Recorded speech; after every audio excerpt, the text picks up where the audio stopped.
Geceler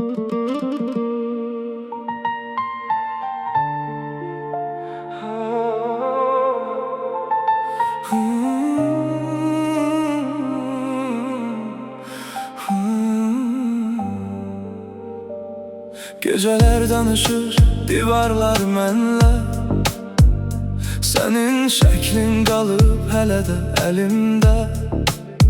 Hamı dəyişdi, sən də dəyişdin, mən isə qaldım köhnə şəhərdə.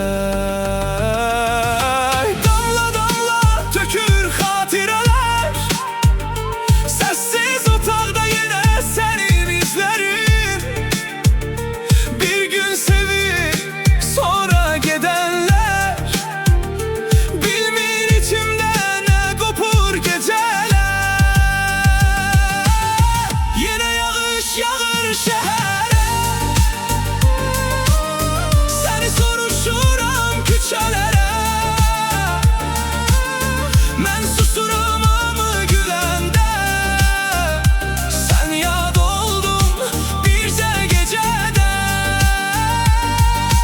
Damla damla düşür göz yaşım, sensiz geçmir heç bir axşamım. Mənə qalan tək xatirədir, sən gedəndən dəyişdi həyat.